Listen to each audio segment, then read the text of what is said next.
To get started programming in Java, we need to download and install the compiler and the Java virtual machine that we'll use to create and run programs. So open your browser and go to oracle.com/technetwork/java/index.html. And when you get there, select the Downloads tab. Scroll down and look for Java SE under Browse by Category and select that link. Then down towards the bottom, I'll scroll it up a little bit. Under Java Platform Standard Edition, we have the Download JDK button. Select that. Pick your platform. I'm installing on Windows, so I select Windows. Click the button to agree to the license agreement, then click Continue. There's one file to select, the exe file.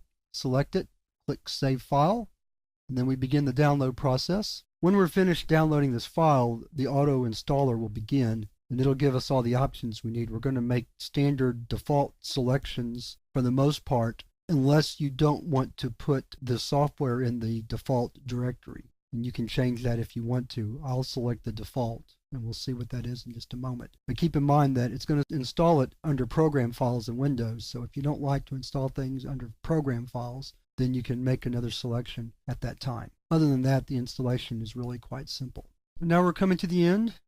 All right, double click the file. Click Next. It tells us what it's going to install: development tools, demos and samples, source code, and JavaDB. We won't use most of that in this course, but that's part of the standard installation.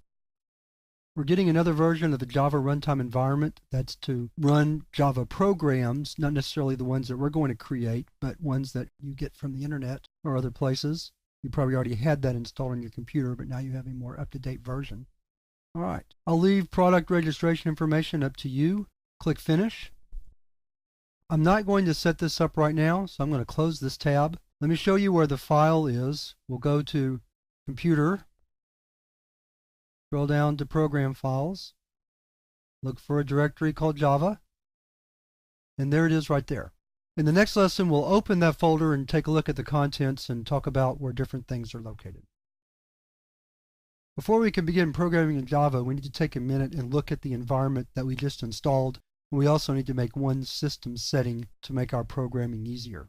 So open up Computer in Windows, then double-click the C drive, then find the folder where you installed Java. I put mine inside Program Files, and if you followed the default installation, you did also. Then find the Java folder in there. It's right here. And the JDK we installed is in this folder right here, JDK 1.6.0_24. Double-click that folder. You see another series of folders and some other files. There's really only one folder that we're particularly interested in, and that's the bin folder. So double-click that.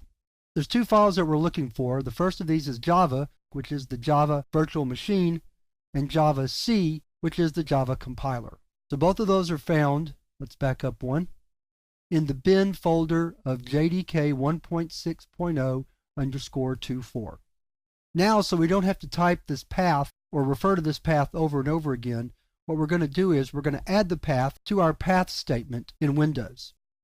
Go to the control panel, look for System, double-click it, and then we're going to go to Advanced System Settings. And what we're going to do is we're going to change the path environment variable. So click the button that says Environment Variables. There's our path. Select Edit. It takes us to the very end. Hit the right arrow one time to get the highlighting off and put the cursor after that semicolon and type C:\\, Program Files, \Java, \JDK 1.6.0_24, \bin, semicolon, and then OK.